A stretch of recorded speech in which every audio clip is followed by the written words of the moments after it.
the reason that I'm motivated to do this job is I am motivated to do my best for the people of Ireland. I'm motivated to serve, and I'm motivated to be here and actually make a difference and make a positive difference. How closely, in your own experience, do An Garda Síochána and the PSNI work together? And was it always like that, or has it got stronger even since the Good Friday Agreement? Well, I would have placed the border area in the late 80s in South Armagh, and we always worked very closely across the border, backwards and forwards, and that was local cooperation. It was very active cooperation. And then in my later service, I'd have worked at the higher end of criminal activity, combat and organised crime, terrorist activity, and all of that was just a daily exchange of information, intelligence and operational work together, and that still carries on. In some ways it's nearly happening in plain sight, because you can see the convictions that come from it, and obviously then there's been cross-border cooperation and elements to it, but it's still a little unsung. There's extremely good cooperation between both organisations, and I know that myself and Chief Constable George Hamilton would want to build on that. How do you square your allegiances though? Because you swore allegiance to the PSNI and then you swore allegiance the other day to the Garda Síochána. How do you square those allegiances? Which trumps the other? The two oaths are somewhat different. PSNI attestation is one around upholding the law, upholding the European Convention on Human Rights, and very much puts the prominence of the rule of law and democracy to the fore. It makes no mention actually of the United Kingdom, and so it's a different oath than the one I took on Sunday night, which is to uphold the Constitution there. So the two things are not in parallel, I might say that in the first place. Secondly then, as I was asked earlier in the week, I am Irish. It seems, and now that I'm here, it seems very natural to be working here and providing my service and my time and effort into protecting, in effect, the people of Ireland and doing good on the island of Ireland as well. You were very involved in the RUC's transition to the PSNI. Yes. Personally, for your colleagues and others, how difficult was that transition? And there were big payoffs, in a sense, weren't there, for maybe the officers who didn't want to go along this transition? So this is different here. So the transition from RUC to PSNI was at a point in time, but part of the arrangements was the severance packages, but that was to allow the composition of the organisation to change quicker than it might have naturally. Now, it was a huge sort of fundamental reform of an organisation, and the same change process. Well, we have to wait what the Commission of Police is saying, but there's no indication whatsoever that it's going to be of the same scale. I think what I want to do and what I want to see is an organisation, as I've said already, seen to be open and accountable, seen to be upholding the rule of law, but being responsive to local communities, but also find that being responsive to changing demands. And there's new threats emerging that we have to deal with, be it the rise of crime against the vulnerable, be it cybercrime, be it things like, for instance, human trafficking. So these are things that we need to equip ourselves over the next 3 to 5 years. And that's as much adaptation as it is a change process. An Garda Síochána, as you know, it's been under incredible scrutiny in recent years regarding the treatment of whistleblower Maurice McKay, but there's also been other stories of mistrust and ill-treatment by the Gardaí. What can you do to change the culture of an organisation from within? Because you've been through that already, in a sense, with the PSNI, but also make sure that people trust the Gardaí in all the towns and villages in Ireland. I think the first place is that there is trust in the Gardaí, and that's demonstrated. Well, there's trust certainly in the local Gardaí. Perhaps there's less trust in the senior management and myself, but I have to work on that. And the way that is done is like I must be an exemplar of the behaviours that I want to see throughout the organisation, and that means then that the senior leadership team must also be an exemplar of those behaviours. Culture exists, it exists everywhere, and whereas it's very difficult to control what people think, and if not impossible, it is possible to say these are the behaviours that I expect, these are the behaviours that I will enforce within the organisation. And part of that then is an openness to challenge and constructive challenge within the organisation, and not so we're not so militaristic that people can't say what they think and give a view. And that's particularly in an organisation that provides a policing service, that's absolutely essential, because probably uniquely our officers out on the ground have the discretion to deal with a matter as they see fit, and they have huge discretion, and sometimes our most junior staff have a huge discretion to act. The time I get involved, really the die is almost cast, so I have to make sure that they understand what's required of them, and that's through a code of ethics, but I also have to understand that I have to ensure that they are properly supported through the appropriate equipment, for appropriate training, and indeed the appropriate resources to support them. Not everyone has welcomed your appointment. Stephen No. Travers, he's a survivor, of course, of the Miami show band massacre by the UVF in 1975. He's described your appointment as catastrophic for the nationalist community of Northern Ireland, and he says you're part of the culture of political policing, cover-up and collusion of the RUC. What would you say to him? I would make a number of points. I was within the PSNI as a police officer. We were operating in a framework of great accountability, so that if I discovered wrongdoing, either in terms of misconduct or criminality within our records, or involving a police officer, then I was duty bound in law to report that to the police ombudsman, and that often happened. So sort of an assurance that in effect there's not all this information sitting which has not been properly dealt with. And that's the first point. The second point then, and I think there's a wider point he was making in respect of disclosure of information. In the end, the courts decide on the disclosure of material.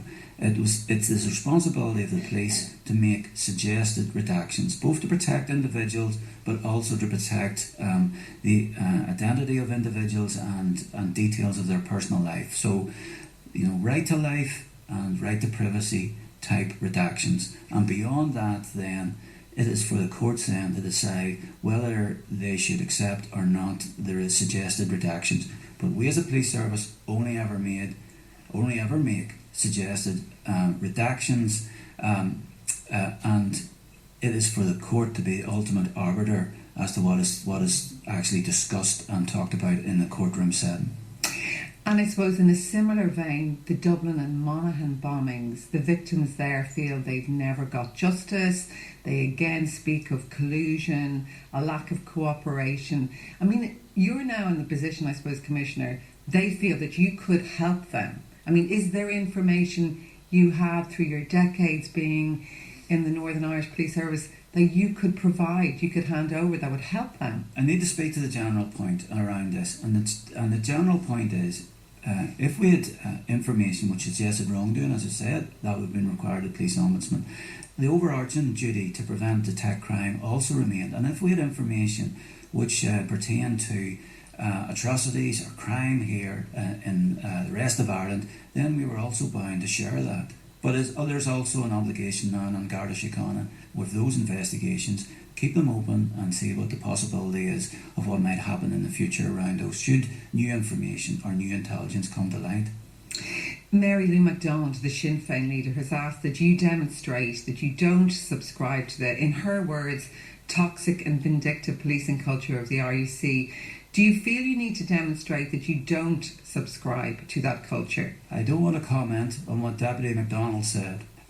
What I will say is that I have always shown the highest standards of behaviour and ethical behaviour in terms of upholding the rule of law, and that's what I'm here to do. I'm here to lead this organisation. I'm here to lead this organisation with openness and accountability to the bodies that oversee us, but I'm also here to ensure that our behaviours are exemplars in terms of law enforcement and how we provide a policing service here in Ireland. What's interesting though is that you probably have loads of information, just decades of built up intelligence. So if you're sitting in a meeting now with senior Gardaí, are you going to tell them everything you know? I would think practically, I can't actually envisage the situation where I'm going to be sitting thinking, oh, there's something I know that they don't know. Now, I know an awful lot of what happened in Northern Ireland, different jurisdiction, obviously, and so I may be able to fill in when they're talking about some event, oh, this happened or that happened, but genuinely, the responsibilities that fall upon me now as Commissioner, I practically find it difficult to think what this scenario is going to be. A lot of what is held secret is around the methodology about how we might go around, all elements of covert policing, not only just around terrorism, but also around major crime investigation. But that methodology would be the same here. I'd be telling them what they already know and do, because I've worked closely in partnership and with them over the years, and I'm now their commissioner, and I know how they work. So in terms of the Dublin and Monaghan bombings, do you have files or information regarding the perpetrators of those murders? That's what some of the victims were asking. No. And what information now would lie with the Police Service of Northern Ireland, and then it's for them to deal with that appropriately. But I can give them an assurance that the accountability regime and how the Police Service of Northern Ireland and the Chief Constable approach this is to ensure the highest standards of behaviour and compliance with the law. Moving to the Smithick Tribunal, you're now in charge of the Gardaí, which was said in the Smithick Tribunal to have colluded with the IRA. Do you still believe there was Garda collusion in Dundalk with those murders of Harry Breen and Bob Buchanan in 1989? In effect, Judge Smithick came to his conclusions, and I'm not going to in any way embellish or indeed doubt his conclusions. Police Service of Northern Ireland was one of the parties to the Smithick inquiry, and I was required to give evidence then on behalf of the police service. I was in the box, I think, for a day and a half. I was subject to both examination and then cross-examination, all in front, obviously, of Judge Smithick, and then he weighed the evidence, the information that I provided in evidence in the balance. Why did you arrest and hold Gerry Adams, and what were your grounds for doing so? Well, again, if I could just step back, just maybe one step from so close to an incident. As a police officer, and as now the Commissioner of Garda Síochána, I have a duty and a remaining duty to prevent and detect crime. And so therefore, if you're conducting an investigation, you go where the evidence takes you, and where you have legitimate inquiries to continue to conduct, then you must conduct them. That is your duty, no matter how contentious it might seem. That is what the rule of law is about, and none of us are above the rule of law. Do you think at the end of the day the PSNI will be quite similar to the Gardaí? Do you think police forces everywhere are more similar than dissimilar? Undoubtedly there are similarities, but I think one of the things which is quite striking when even just in this week here is actually just this underlying feeling you get of really strong public support, as opposed to I know you said that, but I'm not sure. And whereas, and there might be a little bit of that, but underlying you get a really strong sense of public support, and then also beyond that again the connection between the guards and their local community, and you can see that very, very strongly. And I was out at Tala there on Tuesday night, and that was demonstrated then, just the members of the public I talked to, but also the Guardian sergeants that I was talking to as well. And that's very striking, and something which is actually very positive, and I was very pleased to see. Why did you go for the job? There's lots of people of sound mind who would say, you must be mad going for this job. It's a tough job. Yeah. It's been full of controversy in recent years. Yeah, well, I suppose there's a few reasons. I would sort of say, well, why not? Because this is an opportunity to serve, and it's an opportunity to have the privilege, actually, of leading a national police service, in effect, on Garda Síochána. It's an opportunity to make a real difference, to individuals and actually what's going on in their lives. I've always been committed public servant, and my public service is police work, and this is a continuation of this, and it's what motivates you. And I think I'm hardwired now through all my service now as a police officer to serve and to protect individuals. And what I mean, and the difference I can make, is that regrettably there are individuals in our society, vulnerable people, who live lives which are pretty grim, and be it the victims of domestic abuse, or be it the victims of child abuse, and I and this organisation can make a difference, and we ought to set ourselves that task. And we cannot tolerate that the vulnerable in our society are the subject of crime, and that's what motivates me. Yes, there'll be difficulties, but at the far end, you don't become a leader of an organisation and expect this just to be all smooth running. But what you do expect is that you're leading and supporting staff who are doing their very best to protect this society. And it's my privilege then. And I'm very high privilege to be leading and supporting them and making sure that we're doing our best in that. How did you break it to your wife that you were going to be moving south? And how did your family react to the idea of you doing this job? Well, there was many discussions around this, and I have to say, just not over the last sort of like 9 to 10 months. In effect, this sort of move has been open from 2002, and for a PSNI officer, and but it came to a point in my career, well, actually, when I felt, yes, there's a role of commissioner, and I now then felt I had sufficient experience, both operationally but also in terms of running a big organisation, to make it to go for it, and also then. My wife and family have always been very supportive to me, and that's been an essential component of any success that I've had in my policing career, and they were very supportive of this as well. And my family and the wider family are all delighted for me, and indeed I've just been absolutely inundated with messages of congratulations and good wishes. And I know the keyboard warriors have been out there, but the people who write letters have equally been as active in writing into me and passing on their good wishes as well. So that gives you heart. Well, actually, when people were watching your press conference the other day, everyone said the same thing. They just said, you seem very straight. Is that your DNA? I mean, is that what you like to be? Is that the image you choose to put across? Or is that just you? That is who Drew Harris is? Yeah, well, because, yes, it is. And because in the end, this is a very straight occupation. People make up all sorts of images of people, but in some ways it is quite simple. We are here to get between wrongdoers and the public that they wish to victimise, and we're here to protect them. What more straighter thing in life could there be than that?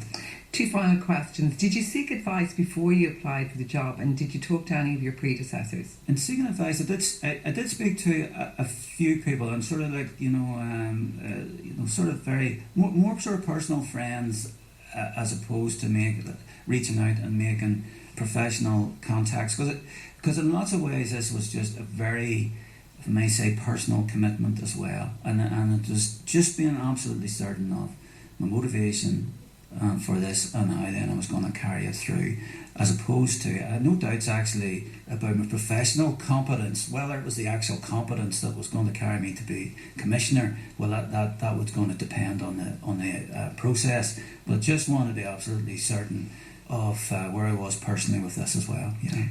Finally, Drew Harris, what are your hopes personally for the job, and what's your ultimate aim? Well, my ultimate aim, and it's probably tied in very much to the personal hopes, is I leave this better than I find it, and that I make a positive difference to An Garda Síochána in terms of further improving their performance, and leaving in 5 years' time having looked back and think, well, you did well there. Thank you for speaking to me today, Commissioner. Thank you very much.